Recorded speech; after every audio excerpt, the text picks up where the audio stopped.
نحمده ونصلي على رسوله الكريم اللهم إنك خلاق عظيم إنك السميع عليم إنك غفور رحيم إنك رب العرش العظيم صلی اللہ علی النبی الأمی الکریم وعلى آلہ وأصحابہ وبارک وسلم نحمده ونصلي على رسوله الكريم۔ قابل احترام بھائیوں، دوستوں اور بزرگوں، آج جب میں بات کرنے سے پہلے گھر سے آ رہا تھا تو میرے دماغ میں ایک بات گھوم رہی تھی جو آج سے تقریباً 18 سال پہلے کی ہے، اور مجھے یاد ہے کہ میں پہلی دفعہ اللہ کے راستے میں نکلا، لمبے لمبے میرے بال تھے، جینز ٹی شرٹ میں نے پہنی ہوئی تھی، مسجد میں جا کے بیٹھا، اور اس وقت عشاء کے بعد کا ٹائم تھا، مسجد میں کوئی تھا نہیں، لوگ جا چکے تھے، اکا دکا لوگ تھے۔ تو ایسے میں نے قرآن پکڑا، قرآن پکڑ کے میں نے کھولا بڑے عرصے بعد، تو جن آیتوں پر میری نظر پڑی، قرآن کھولا تو 18واں پارہ کھل گیا، اور جن آیتوں پر میری نظر پڑی اس میں سے پہلی آیت تھی قد افلح المؤمنون، اور نیچے اس کے معنی لکھے ہوئے تھے بالتحقیق کامیاب ہو گئے مومنین۔ تو میں اس کو دیکھتا رہا، اس آیت کو دیکھ کے آگے میرے سے پڑھا نہیں گیا، مجھے خیال آیا کہ کامیاب ہو گئے مومنین۔ تو کامیابی تو میرے نزدیک اس وقت کوئی اور چیز تھی، اس وقت میرے نزدیک کامیابی تھی پیسے کا ہونا، شہرت کا ہونا، نام کا ہونا، مال کا ہونا، لوگوں میں جانا، پہچانا جانا، یہ میرے نزدیک کامیابی تھی۔ لیکن مجھے اس بات کا بھی احساس تھا کہ یہ اللہ کا کلام ہے، اور کچھ تھوڑا بہت میرا وقت کیونکہ لگ چکا تھا، تو مجھے اس بات کا احساس ہو گیا تھا کہ اصل کامیابی تو وہ ہے جو اللہ کے ہاں کامیابی ہے، اصل کامیابی وہ نہیں ہے جس کو میں کامیابی کہوں۔ یہ بات بھی ذرا سمجھنے کی ہے۔ اللہ جس کو کہے وہ کامیاب ہے، اس کی کیا وجہ ہے؟ اس کی وجہ ایسے سمجھاتے ہیں علماء کرام، یہ اتنی کائنات ہے نا جو ہمیں آپ کو نظر آتی ہے، یہ ساری کی ساری اللہ نے انسان کے لیے بنائی ہے، اور انسان کو اللہ نے اپنے لیے بنایا ہے۔ اب اس کائنات میں جو چیز میری ضرورت کی ہے وہ میرے لیے جتنی ضروری ہے نا، اس کی اتنی ہی اونچی قیمت ہے۔ اگر گاڑی انسان کی ضروریات کو پورا کرتی ہے تو اس گاڑی کی قیمت ہے، اور وہ قیمت کس نے لگائی ہے؟ انسانوں نے۔ کیوں؟ کیونکہ گاڑی انسان کی ضروریات کو پورا کرنے کے لیے ہے، انسان گاڑی کے لیے نہیں بنایا گیا، گاڑی انسان کے لیے بنائی گئی ہے۔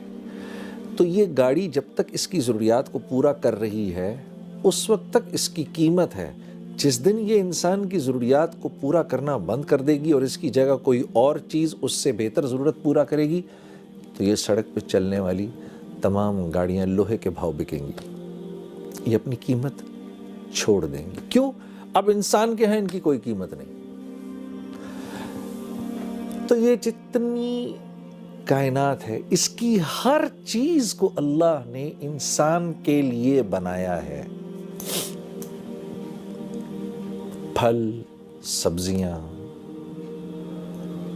یہ بہتے جھرنے، یہ دریا، یہ ہوائیں، یہ بدلتے موسم، یہ سب انسان کے لیے ہے، اس کو سکھ پہنچانے کے لیے ہے۔ اور اس کائنات میں جو کچھ ہے وہ جتنی انسان کی ضرورت کو پورا کر رہا ہے اتنا ہی قیمتی ہے، اور جو انسان کی ضرورت کو پورا نہیں کر رہا وہ اتنا ہی بے قیمت ہے۔ کیوں؟ کائنات انسان کے لیے بنی ہے۔ اسی طرح کیونکہ انسان اللہ کے لیے بنا ہے تو انسان کی قیمت بھی اللہ ہی لگاتے ہیں، انسان خود اپنی قیمت نہیں لگا سکتا۔ بڑے بڑے بادشاہ آئے، بڑے بڑے کر و فر کے ساتھ آئے۔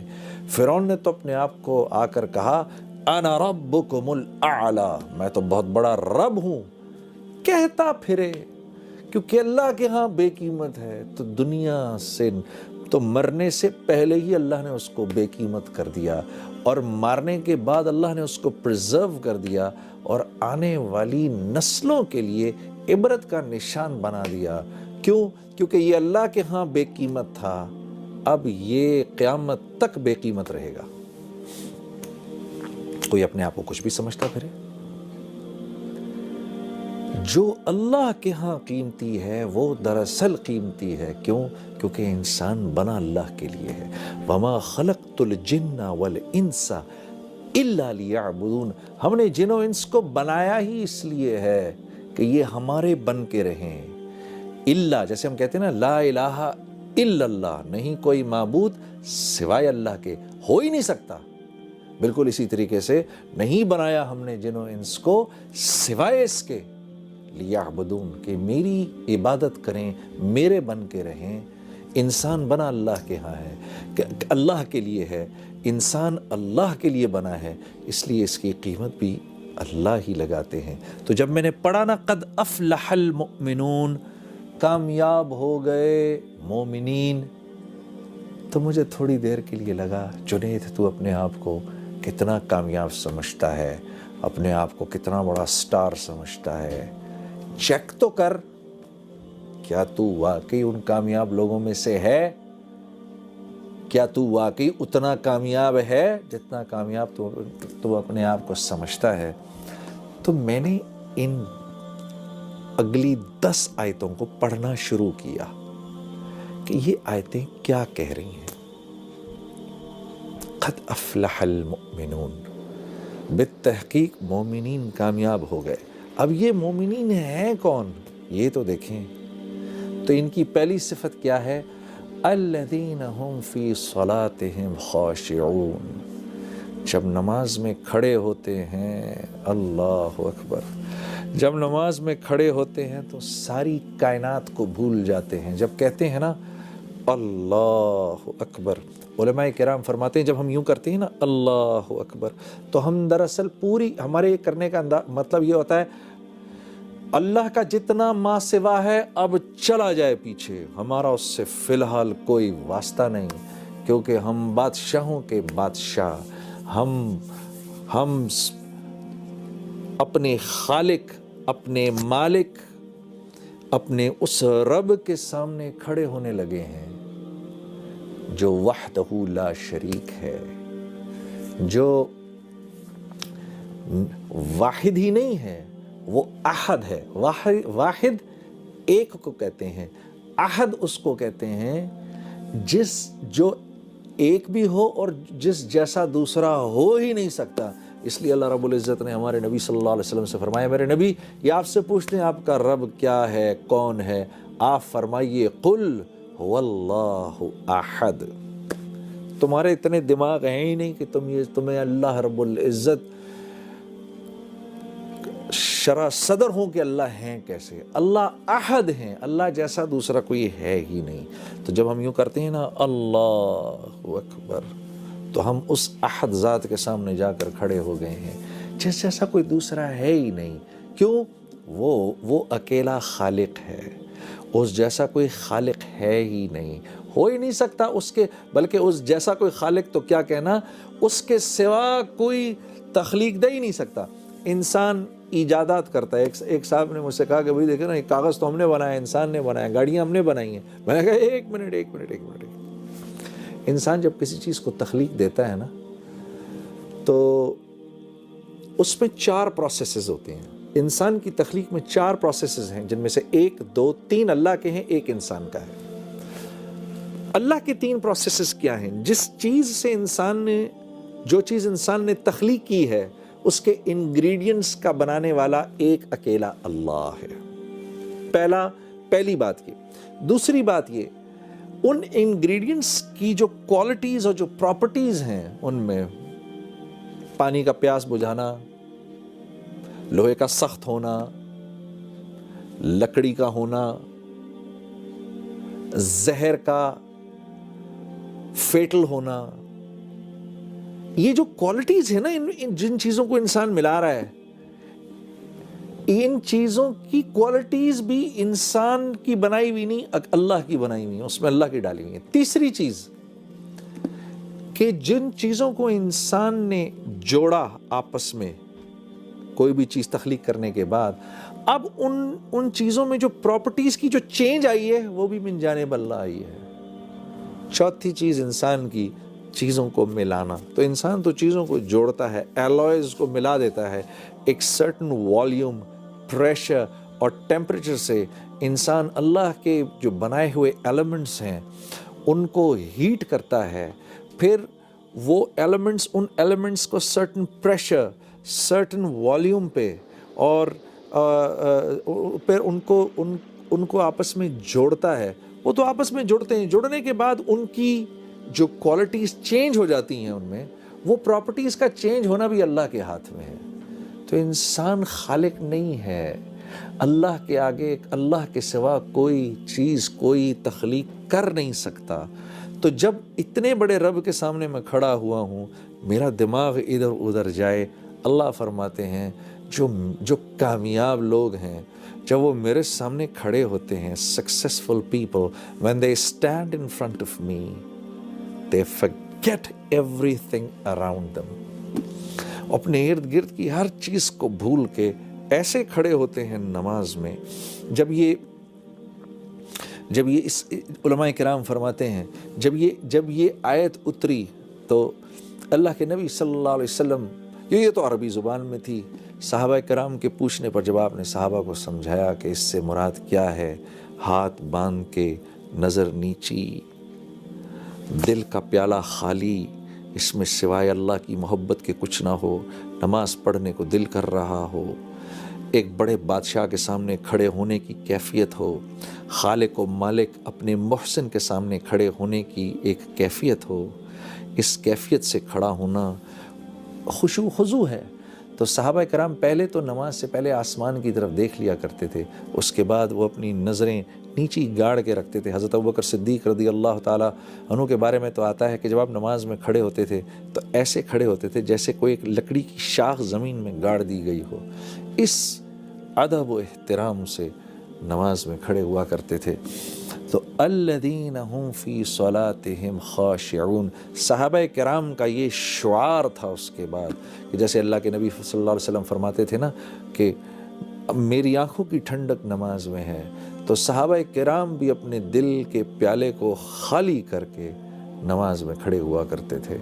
اور ہاں میرے دوستو، اگر غور کرو، کسی نے حضرت عمر رضی اللہ تعالیٰ عنہ سے پوچھا، آپ کو اللہ نے اتنی بڑی سلطنت عطا فرمائی، یہ اتنی بڑی سلطنت آپ سے بن کیسے گئی؟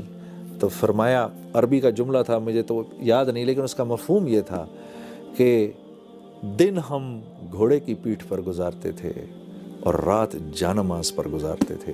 اس طرح اللہ نے ہم کو یہ سارا کا سارا عالم عطا فرمایا. اور مسلمان کے ہیں بھی یہی دو کام: حرکت میں رہنا، متحرک رہنا، اللہ کے دین کے لیے دور دور تک جانا اپنے اوقات کو فارغ کر کے، اور لوگوں تک اللہ کی بات کو پہنچانا، اللہ کی تعریف کرنا، اس کے نبی کی تعریف کرنا.